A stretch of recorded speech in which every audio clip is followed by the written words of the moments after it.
nesses casos, por exemplo, né, a mulher que está tendo sintoma, nesse período, da perimenopausa ou da menopausa especificamente, que está tendo sintomas de não só de fogacho, mas sintomas psíquicos, sintomas, enfim, alterações físicas.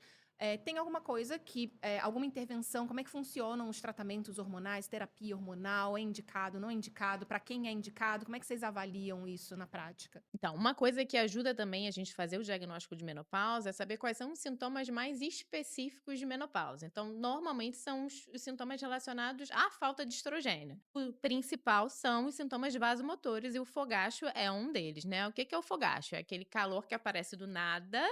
Você está no mesmo ambiente, na mesma temperatura, e aí ele Só você tá aparece lá e aí você fica pingando vermelha, suor. sua nuca, sua aqui dentro da roupa e acontece muitas vezes ele começa à noite, né. Então, quando a mulher tem esses sintomas e tá com irregularidade menstrual, a gente sabe que tá na transição É menopausal. bem O que típico, vem né? ali junto, né, ali são detalhes, Uhum, mas a gente vai ter clinicamente um diagnóstico. sim. Então, quando a gente vem com sintomas vasomotores, são os sintomas que mais se beneficiam da terapia hormonal. Então Ah, não são essas todos os mulheres sintomas que melhoram magicamente com terapia hormonal, não né? é Ah, queríamos esse milagre, não é milagre, Juliana. Ah, milagre. Juliana. Então, justamente, as mulheres que têm sintomas vasomotores são aquelas que a gente vai indicar a terapia hormonal. As que não têm, a gente vai ver outros detalhes ali para ver se está indicado naquele caso ou não. Porque a gente vai estar sempre pesando o risco-benefício disso. Mal ou bem, eu estou falando de um tratamento hormonal que vai ter os seus riscos, que vou falar um pouquinho depois, tá? Uhum, E aí, quando é que a gente vai indicar a terapia hormonal? Primeiro, para quem não tem contraindicação, né? Então, na anamnese, eu vou ter que avaliar qual é o risco de cânceres dependentes de estrogênio. Então, uhum, câncer de mama, câncer de endométrio, né, do útero, né, e ovário. Então, uhum. a história familiar é muito importante para isso. Então, se a pessoa tem 2 parentes de primeiro grau que tiveram câncer de mama, por exemplo, numa idade mais precoce, ela já não vai ser uma candidata à terapia hormonal.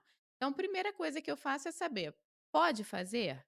Né, então, se ela não tiver fatores de risco familiares, né, não tem uma história própria, né, de nódulo na mama que está em investigação, tá com a rotina ginecológica toda em dia, então mamografia, ultrassom de mama, ultrassom transvaginal, sem nenhum problema, tudo certinho, ela é uma candidata à terapia de reposição hormonal, Uhum, tá? E aí, para quem serão as mulheres com mais benefício? Aquelas que têm sintomas vasomotores. uhum, As que estão com irritabilidade, com depressão, com ansiedade, o que que acontece? A gente sabe, né, eu já expliquei inicialmente, que existe ali uma fisiopatologia que explica, né, que justifica que esses sintomas apareçam por esse desequilíbrio hormonal que sim. acontece na menopausa. E aí, quando você faz a terapia de reposição hormonal, o que tiver ligado a isso pode ser que melhore, Uhum, né? Mas não é milagre. sim.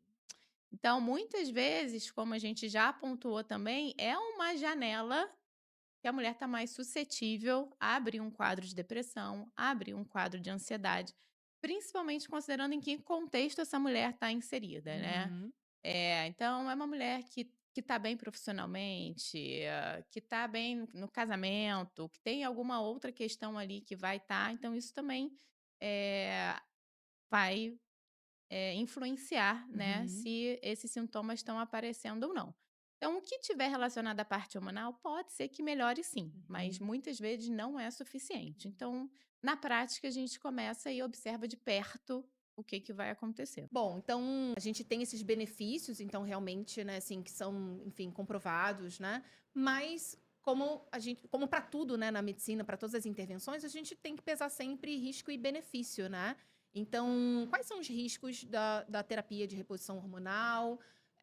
Que as pessoas, assim, quais são os principais riscos que as pessoas precisam ficar atentas? Então, uma coisa que é muito importante quando a gente fala de menopausa, quando eu falo dos sintomas vasomotores, eles são os mais importantes, né, como um sinal clínico da menopausa, e eles estão diretamente relacionados também ao risco cardiovascular. Então, esses sintomas, uma das explicações é que existe uma disfunção endotelial ali da camada interna dos vasos, e que aumenta o risco de formação de placa, que vai levar ali ao entupimento, né, da coronária, levar a infarto, AVC e tudo isso. que é o que a gente não quer. Então, o estrogênio, ele protege a mulher em relação à doença cardiovascular. Quando a mulher entra na menopausa, ela perde essa proteção. Então, é muito importante que a gente comece a terapia hormonal da menopausa dentro do que a gente chama de janela de oportunidade. O que que é isso?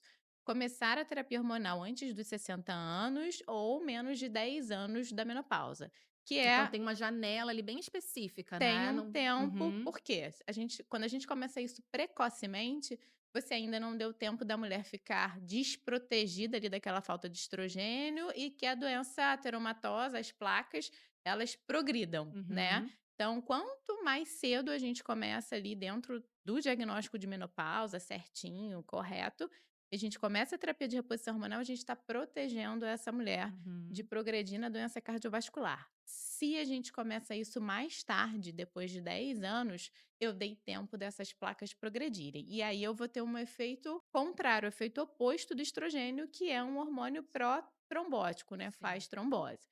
Então, se eu tenho esse desenvolvimento dessa placa, e essa placa já é uma placa mais instável com esse tempo, com a idade, com os outros fatores de risco para doença cardiovascular associados, hipertensão, diabetes, sobrepeso, tudo isso, eu aumento o risco dela ter algum evento cardiovascular. Então, por isso que é muito importante a gente estar dentro dessa janela de oportunidade. Ah, mas eu não sabia, já tenho mais de 60 anos, já estou com 10 anos de menopausa, mas eu ainda sinto muito calor, estou com um prejuízo importante da minha qualidade de vida.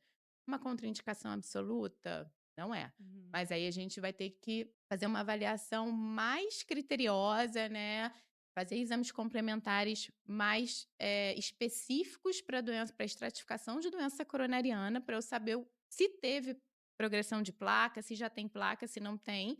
Se não tiver, se for uma mulher que tem um estilo de vida saudável, que não tem outros fatores de risco, pode ser que ela não tenha uma história familiar para infarto, enfim, pode ser uma mulher que passou 10 anos e não teve progressão. Aí sim eu posso Uhum. começar. Então não é uma contraindicação absoluta, mas Não tem que seguir você não tá sim, fadada a nunca mais fazer sim. reposição hormonal, Uhum. porque você perdeu a janela de oportunidade, mas Uhum. aí é uma outra avaliação, Precisa ter uma investigação muito mais muito mais específica e detalhada profunda, para a né. gente garantir a segurança do tratamento. Perfeito.